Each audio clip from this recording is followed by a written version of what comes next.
Look at me now. Look at me now. Look at me now. I'm ruling right, yeah. With Eric.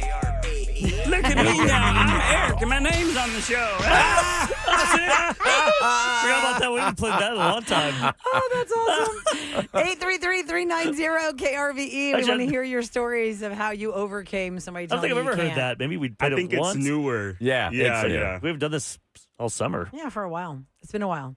We're going to start this off with Amanda, who's called our show. 833-390-KRVE. If you want to stand by for your story of Look at Me Now. Hi, Amanda. Hello. Hey, good morning, Good morning. Amanda. What is your tale of inspiration with Look at Me Now? So my tale of inspiration is I was married for 10 years, and this particular person wasn't very good to me or my children, and he told me that if I were to leave him, I would be nothing, and that I would amount to nothing, and I'm nothing without him. And I think it's words like that that make someone like me go out and do all the things that he thought I couldn't do. He inspired So you, actually. I have a home of my own. Sorry? He inspired you then, that hate that you had for him. Yeah, Because he was saying it sometimes to that you out of his inspires fear you. that you would leave him. And he was trying to tell you that to break you down, that you can't leave him because you're nothing without him, because really he didn't want to be left alone. So what did you do? So I left him. Good. After how I long? left him, and 10 years. Actually 15, but yeah. Yeah, and my life did do a glow up. It's not all easy. Yeah. So I want to encourage people to go out there and do it if they, have somebody that tells them that they can't. It's not easy, but I do have a great home. I have a great life. I love my friends. I love my family. I have my own business. So it's How not did his so bad. life turn out? I think I'm doing okay. Like, what happened? You leave him. How did he turn out? Well, so he does have a good job, but that's about it. He kind of degraded as a human and doesn't really have friends, doesn't treat his kids very great. So I really do think that it's all mindset. If you're determined that you're going to grow, then you're going to grow. And if you're determined that you're going to stay where you're at, you're going to stay where you're at. More, Just because more you- importantly, Amanda, did he ever acknowledge that you succeeded after Oh, leaving yeah. him?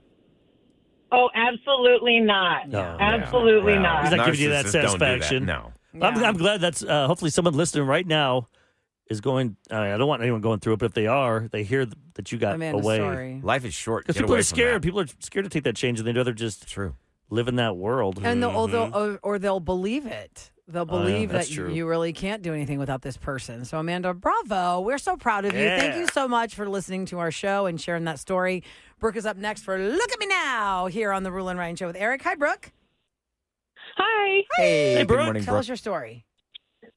So when I was in high school, I kind of did like a lot of bad things and was not, making smart choices. And some of those non-smart choices caused me to get arrested. Uh-oh. And so after that point of me getting arrested, a lot of people that I went to school with and other people just thought, oh, like she's not going to finish high school. She's not even going to go to college. Like she's just going to, kind of be like a bum the rest of her life in a way and Lost keep doing what cause. she's doing. Yeah. And lo and behold, I did graduate college or in high school and then went on to go to college and graduate college and was able to show everybody, that I had changed. And we do have a running joke like in my family for myself. That's anytime we bring up something of the past or whatever, we're like, but look at me now because of how different I am and how I That's changed. And during my college graduation party, my mom in the middle of the speech was like, look at her now, as she was tearing up and crying because of just the change. That's so That's good. awesome. What do you think? How old were made you when you got in trouble? I'm just curious, that you weren't in that I was mindset. 17. 17, but getting arrested, that's what scared you straight? Yes, yeah, not at first, but just kind of like really waking up one day and was like, I don't want to do this anymore. I need to do better. Like I have personal goals and I can't get to those goals and do what I want to do if I keep doing what I'm doing. Can I ask what you got arrested for? What'd you get arrested for at 17? It was for drugs. Okay. Okay, so drugs is what caused everything to be bad for you. Did somebody in your this? I'm gonna have to deep dive this a little bit because I have a child about to start high school, and we talk about this all the time. My daughter's turning 17 in 2 weeks. Yeah, and I had a friend who went down a dark hole because she met the wrong kid on the wrong week. So, did the drugs come into your world because of the friend group you were around, or was it one specific person that you attached yourself to that took you down, or how did this all happen for you? I think honestly, it was the people I did start hanging around with. I had some other personal things happen that for me, when I met these people and started hanging out with them and got introduced to the, drugs at the time, I was like, oh, this can like numb my emotions and my feelings a little bit better for what I was also personally going through at the time. And it got to a point where it was just too much drugs and stuff, well, and people, and continuing to make bad choices. Those people that are doing that around you, they make it feel like it's okay. They losers want to be around losers, and they want to make everybody around them a loser. It's all right. Try this. I mean, it's 100% true. No matter how cliche we think it is, you tell me who your friends are, and I'll tell you who you are. And don't just sit there and try and tell me, but that's not me. Yes, 100% it's you. The perception is the reality. Everyone thinks you're a loser because you're hanging out with the losers. So, I'm glad that you found the straight and narrow, Brooke, and your family's all proud of you, and you made it, girl. Look at you now. Bravo.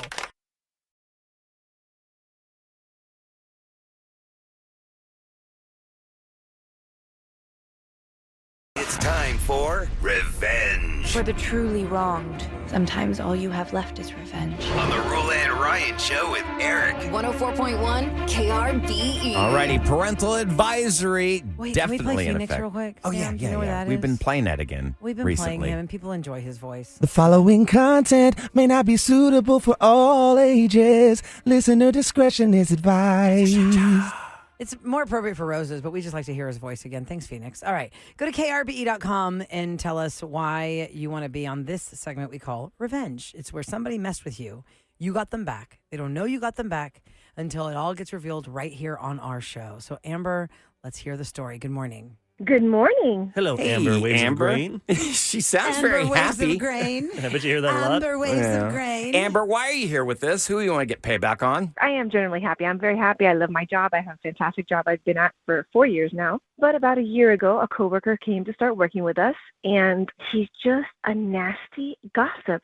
And he shames people, and he makes up stories, and he's talking smack, and he starts text threads, and he criticizes people's clothing. He criticizes people's job He's like performance. Littlefinger on Game of Thrones, where he pretty much started. Oh, I don't know everything. that show. Yeah, Littlefinger started everything. The whole reason So Game he's of Thrones. a Wait. gossip monger. Yep, and Amber, creates you said conflict. text threads. Tell us the context of the text threads. He'll start a text thread and he'll leave certain people out, even though we maybe work in the same work group together or working on a project together, and he'll just leave certain people out, and he'll be like, oh, you see so-and-so doesn't contribute as much as the rest of us.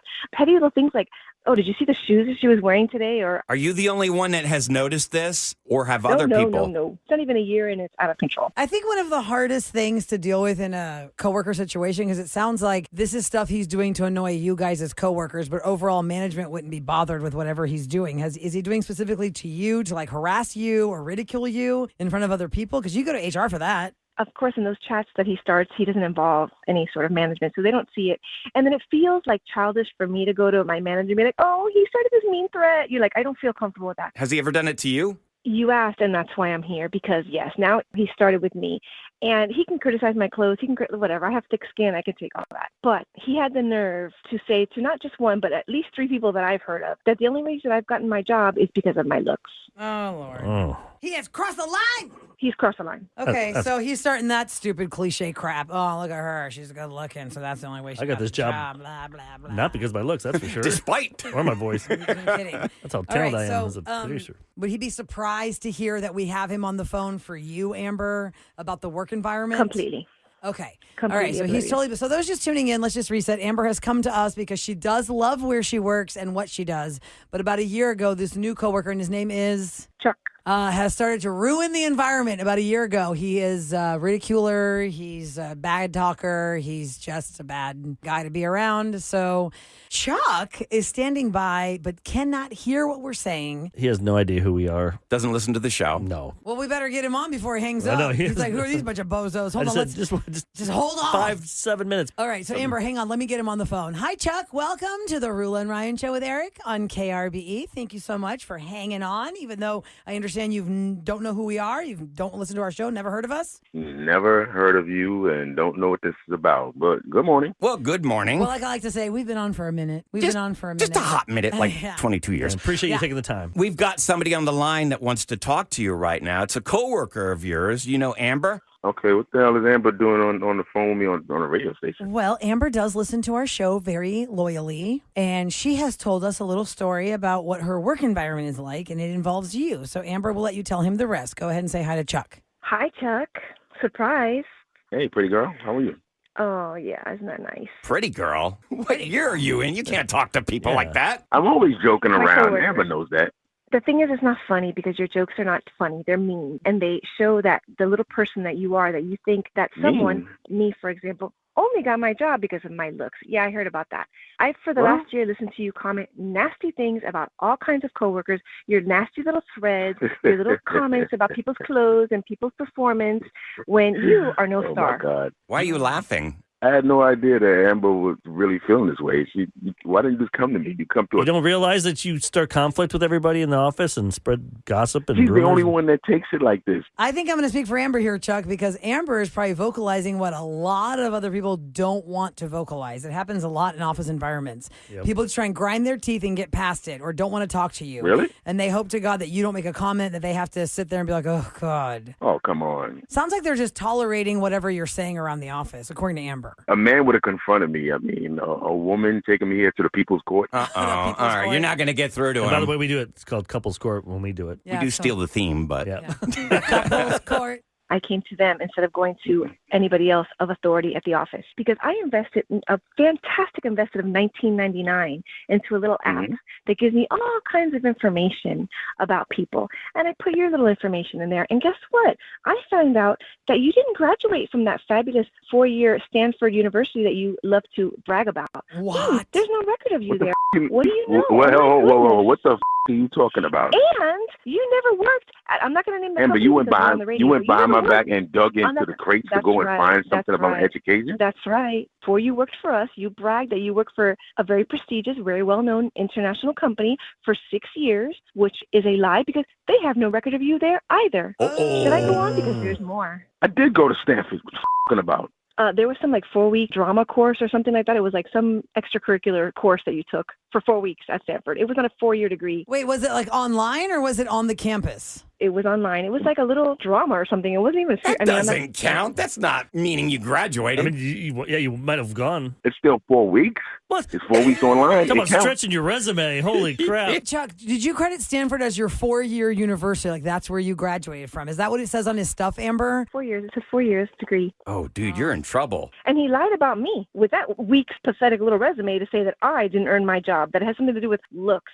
No, my resume is completely 100% true. My degree is real. It's just insulting, dude, that you would make that comment to her. You're going to get me fired, Amber. Is that what you're trying to do here? I guess maybe if you changed your behavior and started to act straight, I My don't behavior know. is who I am. I need to think about it. This is ridiculous. I could lose my job over Chuck, this, Amber. maybe now that it's here with us, maybe other coworkers, when you go to work today and the rest of the week, will come forward and say, I back up Amber. I feel the same way. Well, if they do that, then maybe I'll change. But right now, all I'm doing is just joking around, trying to keep a loop atmosphere. Okay. It doesn't sound like joking. It sounds like you're No. doing mean things to people. Cruel. If I'm not doing my job right, that's one thing. But numbers don't lie, and my numbers are number 2 in the company this week. I'm sure that they can't be happy with if they find out the truth. Either way, she's dangling this in front of you so that you know you've been caught and clean up your act because she just wants to be able to enjoy her job again. I'm only joking, but since you want to take it this level, I'll keep you out of the group text. Don't worry about it going forward, okay? Oh, great. He's not learning. That means What are they going to say about her? in the yeah, group exactly. text? Oh man. Oh, man. Well, I guess I have my answer then. Okay. Well, I don't know. It's more like a to be continued here for you, Amber, but at least now you have the info and he knows you have the info and you can use it. Leave me out of those chats. Go ahead. Well, thanks for listening to our show, Take care, Amber. Chuck will probably never hear from you again. Sayonara. We're on 6 to 10 every day, Monday through Friday. I think we got a Thanks new for listener, taking the I call. don't think so. I don't think. All right, Bye, Amber, Amber. take care. Let us know what happens, okay, Amber? Love you guys.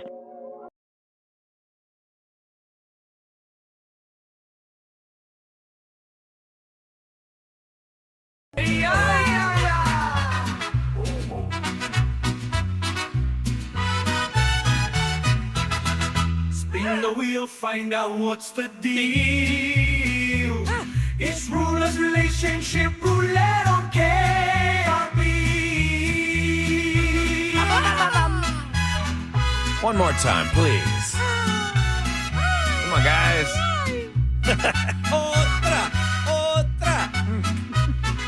Here we go. Spin the wheel, find out what's the deal.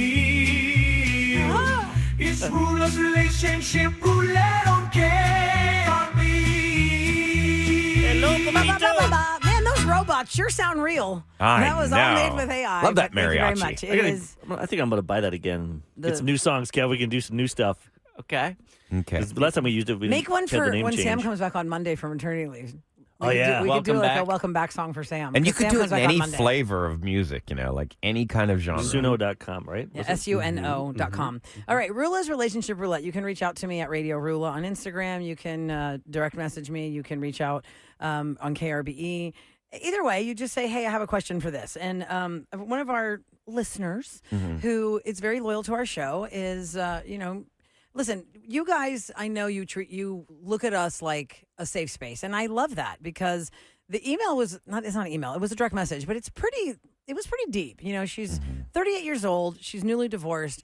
She did not ever think in her life she'd be in this position, but here she is, and she's navigating the wires. And she even quoted us when we were talking all these times about how hard it is to be single. Didn't we do a thing like within the last 8 months and said, the status of being single sucks? Oh, yeah. We have people. Because she was saying, to y'all's point, the status of being single sucks. So she's learning all these new terms. She's learning all this new etiquette because what is the etiquette? I don't know. Well, these things have always existed. We're just now beginning to put labels on them, like love bombing. Or benching, getting benched.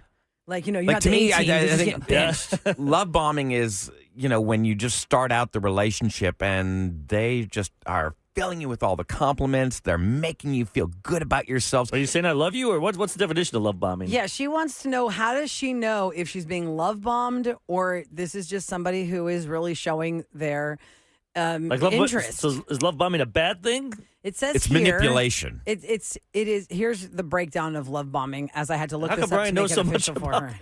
Yeah, what's going on there? I've been bombed. Here's the difference between love I've been blown bombing up. and just liking somebody. Because it's a red flag when the love bombing starts to come into play. Y'all started dating, y'all been out, a few times, you've enjoyed each other's company, that's great. And then here comes the weekend, and this person reaches out and says, I want to go out with you this weekend. Oh, I have a friend's birthday party, so I can't, I already have plans. Oh, I really wanted to see you. I was really hoping I could see you this weekend. Are you sure? Yeah, Because, I'm going to the one of their party. goals, Eric. And then they just, and guilt. when you're at the party, they're texting you so much. They're like, oh, what time's the party over? I want to see you after the party's over. It's all annoying. I miss you. It's like this. I feel like it's a negative. obsessive. Then. Well, one but of the their word one of is their love goals bombing. is that they want to isolate you from everybody else, make you dependent on them. And then ask you, how come you didn't respond to my text messages? I texted you when you were at the party. How come you? I expected you to answer. If you really cared about me, you would have messaged me back. The answer you're supposed to give that person is, I was enjoying time with my friends. Nobody had their phones out. Like, can you guys, when my wife goes out with her friends, I don't think about it. I let her go do her thing. I would not bother her. If anything, I don't text, even if I wanted to. They I say don't want her to thinking I'm Yeah, love so bombing or needy, trying so to needy. Excessive compliments, regular and constant gifts. It is a type of, it leads to manipulation, and it could lead, depending on the level of love bombing, according to this definition here, it could lead to physical and non-physical abuse.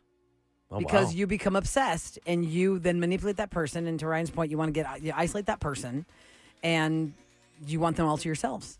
So it is emotional and psychological abuse to be love bombed. So for her, let's call her Jane. Call everybody Jane. Doesn't want to have their name on. Love bombing. I feel like you as a woman, Jane, would know when the love bombing is starting to get in there. Because if you make other plans with this person, and this person is like, well, what time are you going to be done so I can see you? Does it feel good? Probably feel good. Like if you're 38, divorced, and you've been through some crappy. You're hearing things that you've not heard in a very long time. I feel like.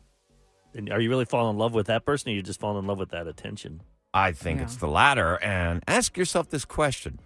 Am I not seeing my friends as much anymore? Am I not seeing my family? Do I seem to be isolated from everybody else? Or is every single time that I want to go do something, I have to go do it with this person? right? Yeah, they show up to everything. They have to be with Yeah, or you. it's like, you have somebody that's just You lose your there is independence. there is no independence. Can you fall in love with they say love at first sight. Can you do that? Like if somebody told me after a date and they said I love you, I'd be like, after one date, running and I'm hiding. out. By the way, our number is 833-390-KRBE. You give us your examples of love bombing, how that's happened. Maybe you love bombed somebody and it went sideways and you were like, oh man, why did I do that? Because in this article that I found about love bombing is you have to think about things like, how do you feel when they say the love bombing things to you? Do you feel like it's genuine, or do you feel like, okay, calm down there? Calm down there. I feel like they know what your weaknesses are. They know what you've been craving or what you've been lacking, and they are there to deliver everything that you have been needing and wanting. Can't they just be desperate, Ryan? Can't that person just be like, I finally found somebody yeah. I want to be with someone, and you're really cool, and you like everything I like, and Yeah. I want to be with you. I really love you. Yeah, just too I don't love aggressive. you. I'm not going to say that to you, but I want to show Then you. that's not Like, love bombing, but love bombing is manipulation. But that's what we don't know the But then difference. what's- Like, where does the line cross? Yeah. I feel like the best answer I can give this girl is it's an instinct she's going to feel if it's cross-line love bombing. Because on here it says, what do you think would happen if you want to slow things down? How would the person that you feel like maybe might be love bombing you would react to that? If it's a negative reaction, you're being love bombed. Make it clear that you care and you will be there, but you don't want to be smothered. It's smothering. I think someone made a right? good point. If they treat you bad and then they try and love bomb you after doing something bad to you.